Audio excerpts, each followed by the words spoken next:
Test 6. Section 1.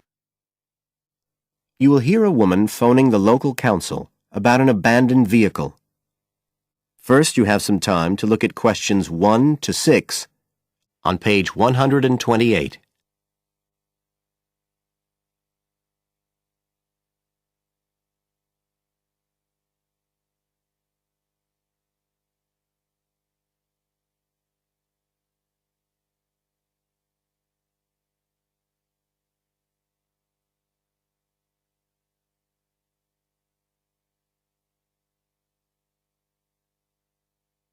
You will see that there is an example which has been done for you. On this occasion only, the conversation relating to this will be played first.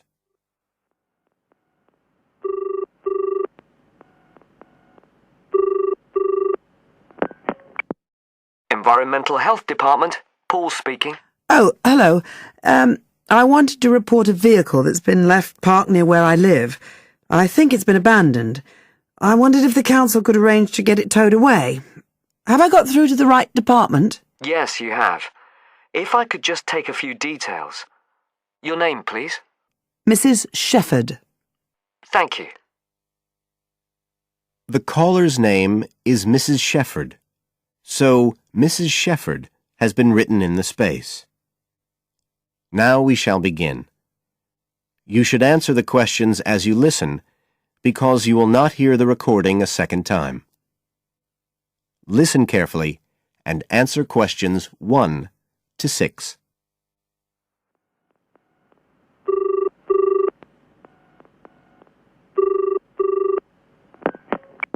Environmental Health Department, Paul speaking. Oh, hello. I wanted to report a vehicle that's been left parked near where I live. I think it's been abandoned. I wondered if the council could arrange to get it towed away. Have I got through to the right department? Yes, you have. If I could just take a few details. Your name, please? Mrs. Shefford. Thank you. It's not my vehicle, though. I just thought someone ought to report it. No, that's fine. What I need to do is take some details first, then we can decide what to do about the problem. Oh, I see. So the next thing I need to know is your address. Right, it's 41 Lower Green Street, Yes? Barrowdale. And the postcode's WH4 5JP. Fine. And if I could just ask for a telephone number. It's 01778 552387.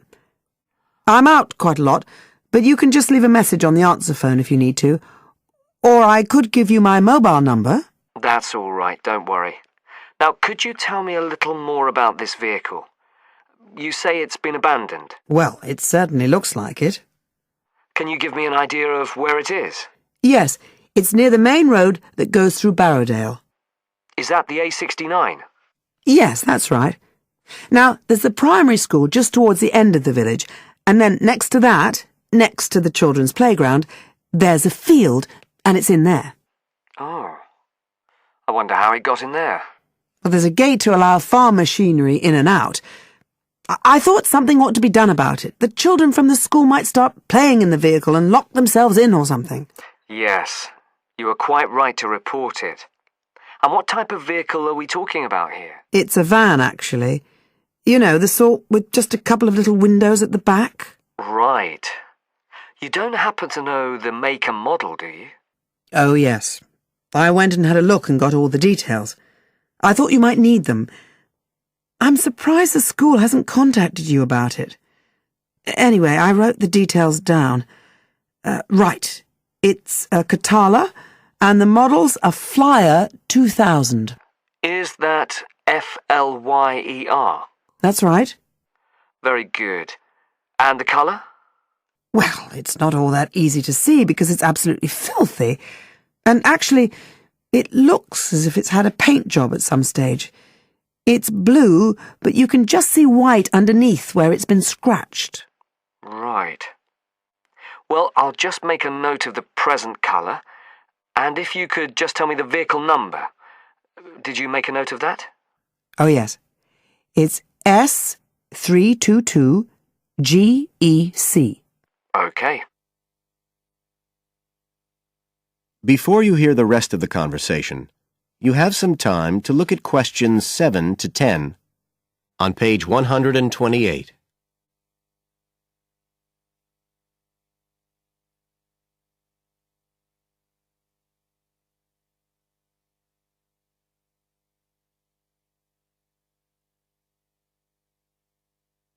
Now listen and answer questions 7 to 10.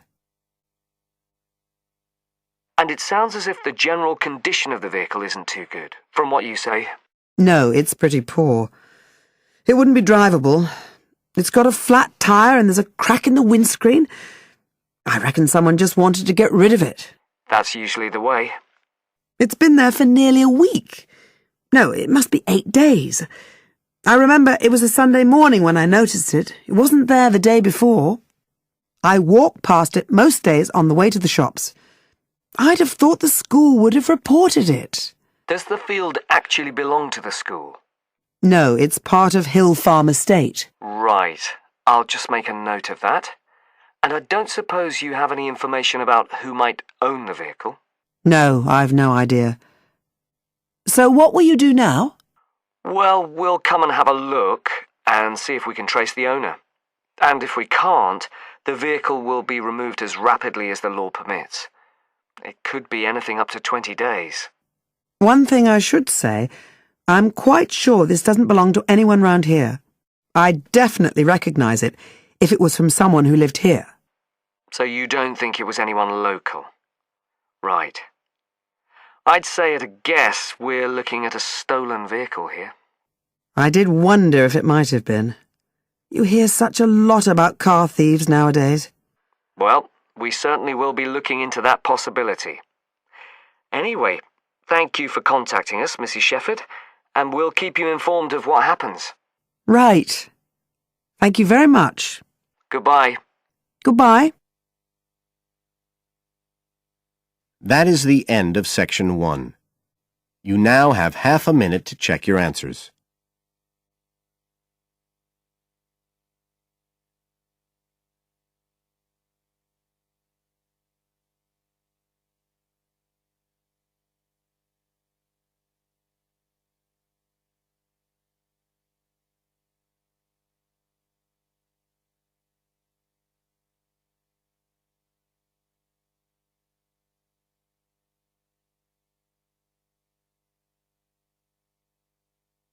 Now turn to section 2 on page 129.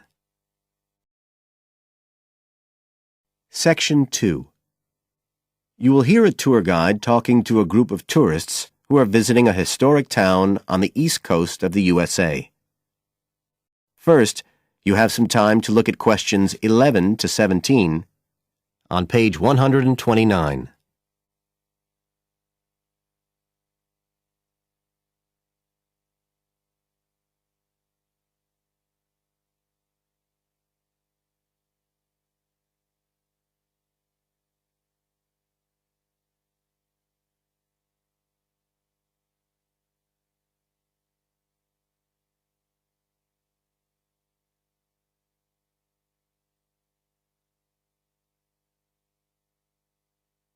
Now listen carefully and answer questions 11 to 17.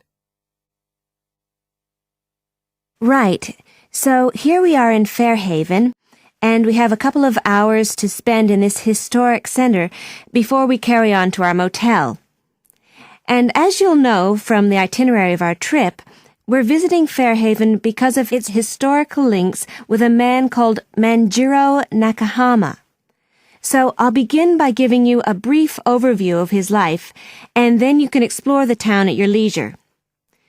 Well, Manjiro Nakahama, as he was then known, was born in 1827 in a village by the sea in what is now Toshishimazu in Japan. And like many people in that town, he became a fisherman when he was just a youngster. One day in 1841, when he was just 14 years old, he and some others were fishing far off the coast of Japan when they were caught in a storm and shipwrecked on a small deserted island. They had to wait for 6 months before they were rescued by an American whale ship that had stopped at the island by chance. 4 of the 5 Japanese were put ashore in Hawaii, but Manjiro had become friends with the captain, William Whitfield, who came from the town of Fairhaven, where we are now, and he chose to remain aboard and to return with the boat to the USA. So Manjiro unwittingly became the first Japanese ever to set foot on American soil. He came back right here to Fairhaven with Whitfield and stayed with the Whitfield family, who paid for his education here in the town. He studied mathematics and geography, as well as shipbuilding and navigation. But he missed his mother and his own country, and eventually he went back to Japan, where he had a responsible position as a university teacher and also served an invaluable role as interpreter during the initiation of relations between Japan and the United States in the middle of the 19th century. But the most interesting thing is that the links between Toshishimizu and Fairhaven have remained and grown stronger over the years, in spite of the distance between them. And in fact, the 2 places now have the official status of sister cities. Both places are ports, so in fact the inhabitants have a lot in common. There have been a number of visits by the inhabitants of Toshishimizu, in particular at the time of the festival, which is held every 2 years here in Fairhaven to celebrate the life and achievements of John Manjiro. It takes place in the fall, and there's an ever-growing program including drumming, singing, martial arts, and stalls selling Japanese and American food. So if you're going to be in the region around then, it's really worth a visit. Before you hear the rest of the talk, you have some time to look at questions 18 to 20 on page 129.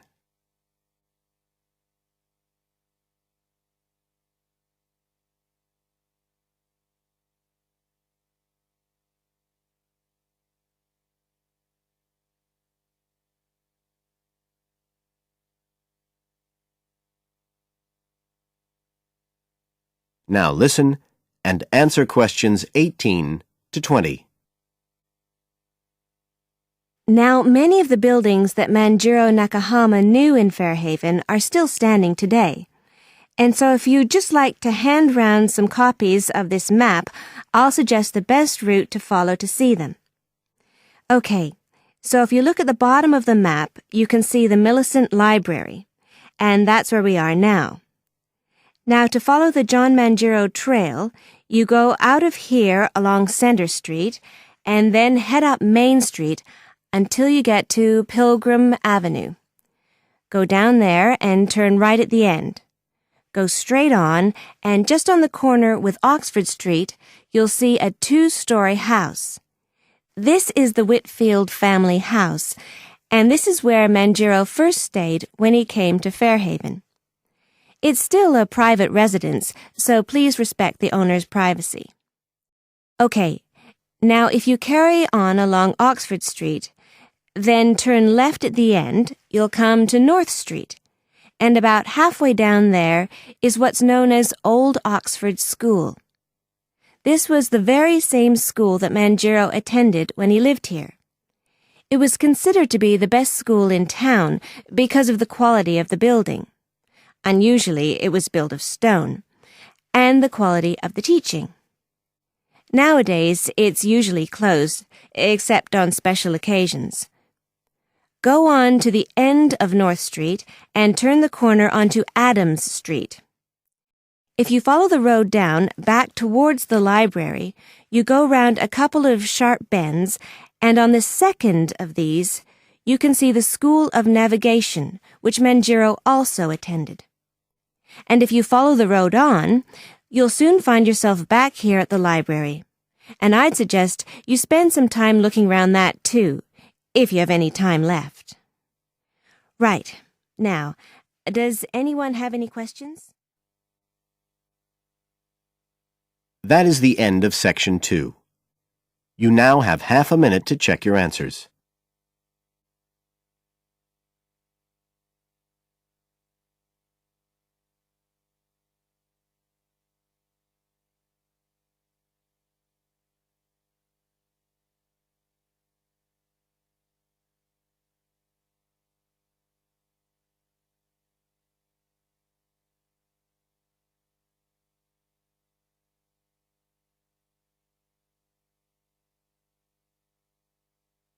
Now turn to Section 3 on page 130. Section 3. You will hear part of an interview between Dr. Hilsden, a member of staff on a fashion design course, and a student, Julia, who is applying to do the course. First, you have some time to look at questions 21 to 23 on page 130.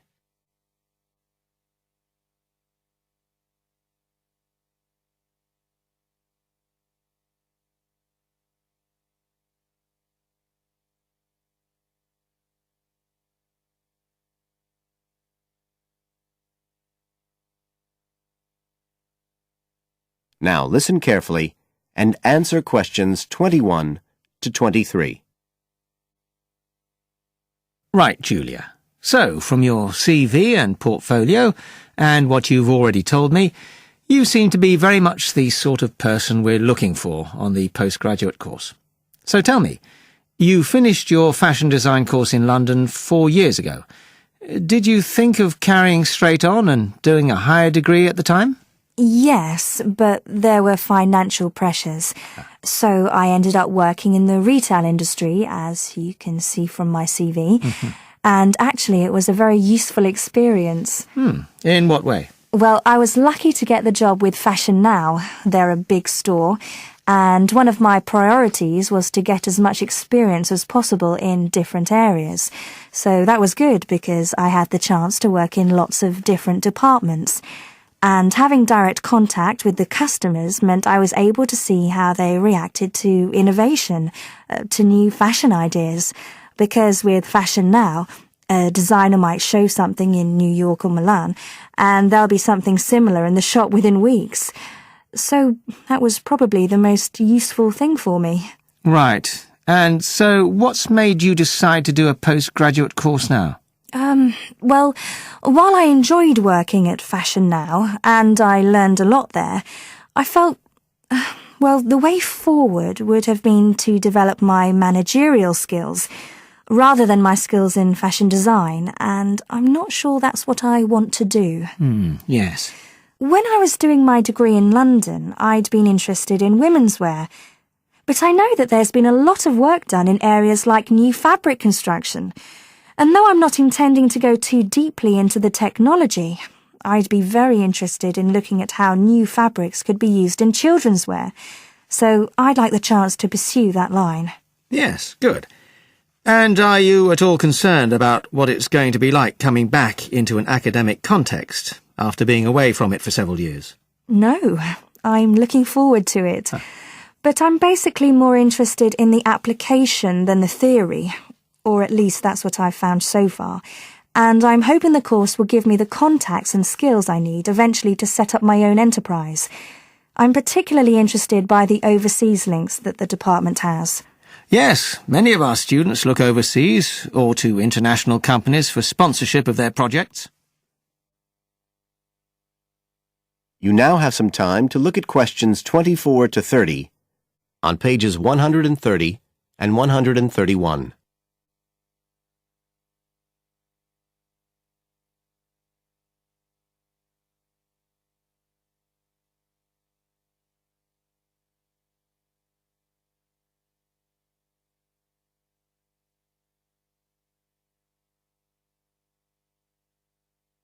Now listen and answer questions 24 to 30.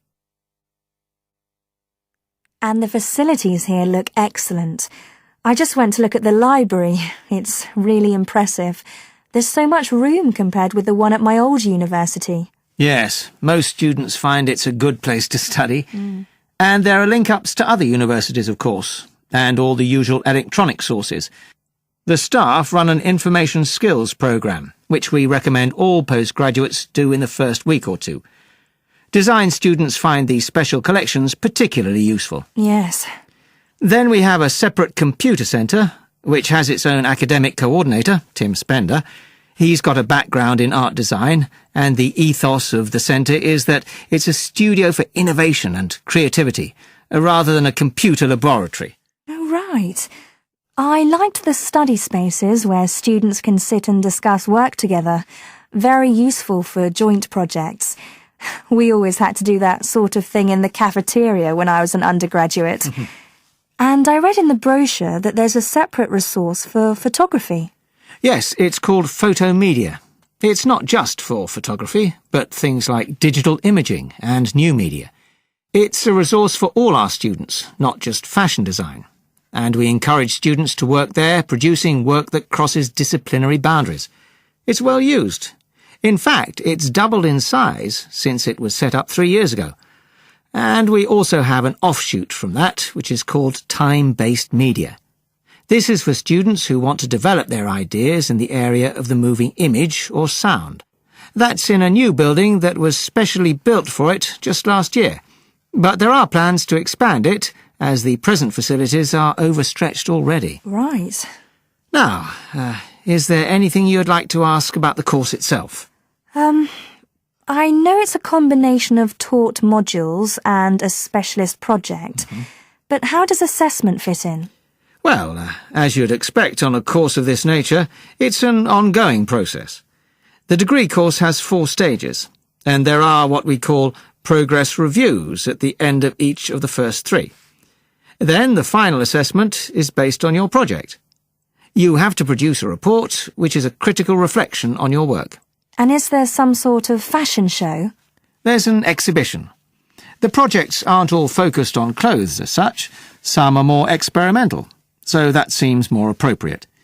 We ask representatives of fashion companies along, and it's usually well attended. Right. And another thing I wanted to ask. That is the end of Section 3. You now have half a minute to check your answers.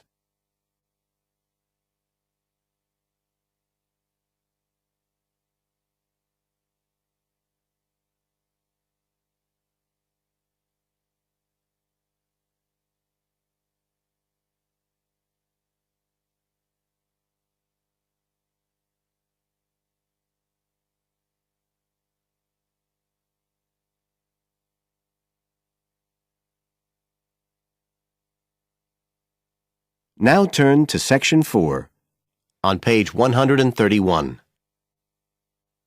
Section 4. You will hear a lecturer talking about the importance of laughter. First, you have some time to look at questions 31 to 40, on page 131.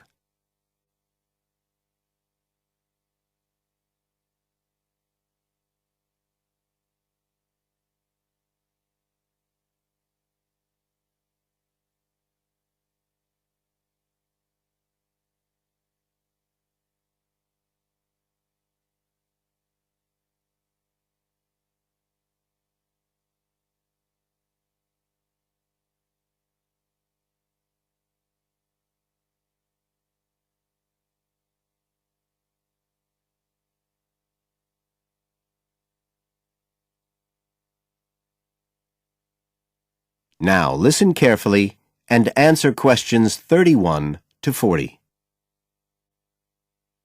Good afternoon, everybody.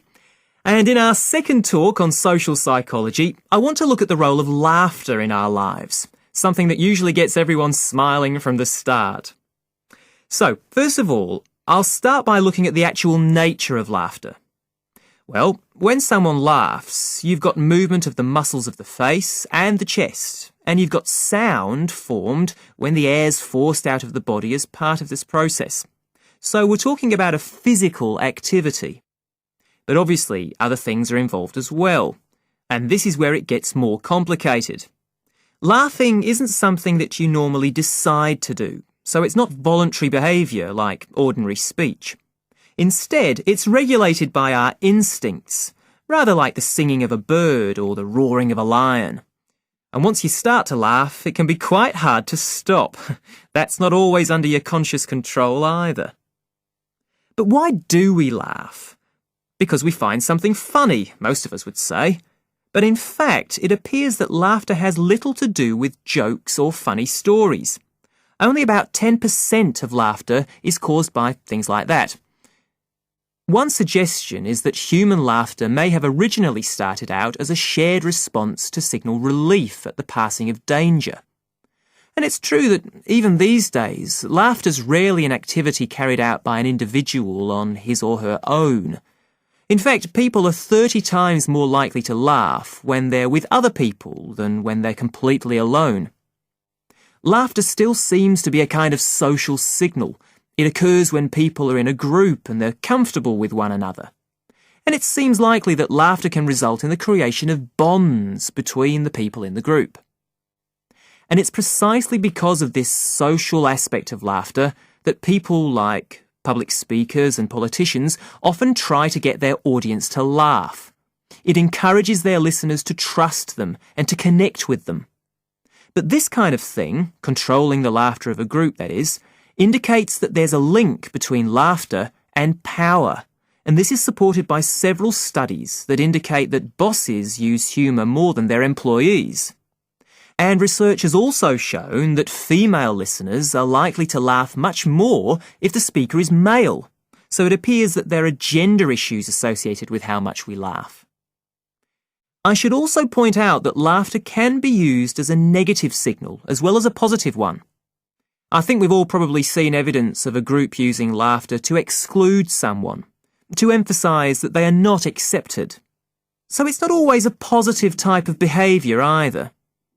So what all this goes to show is that laughter is a very, very complex issue.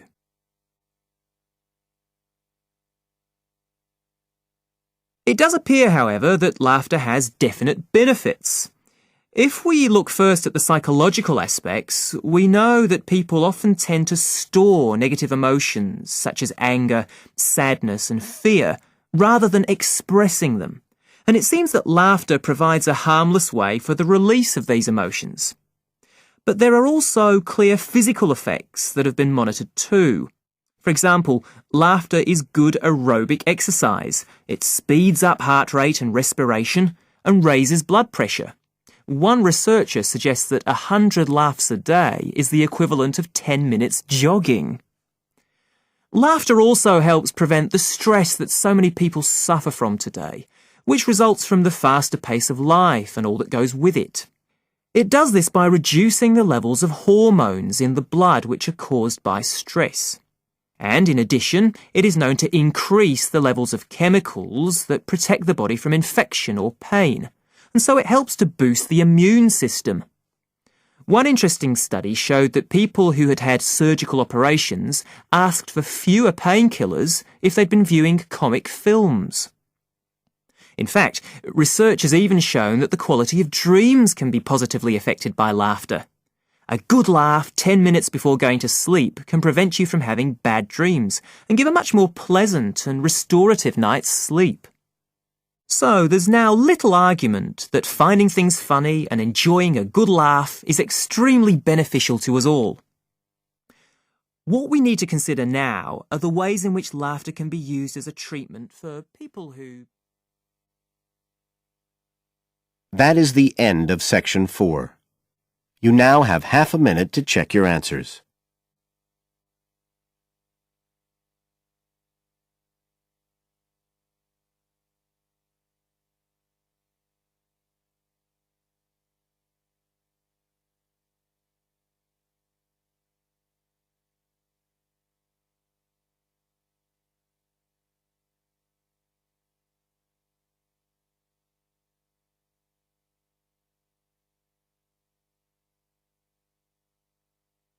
That is the end of the listening test.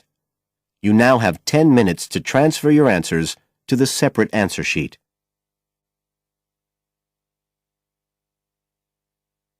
Published and copyright Pearson Education Limited, 2005.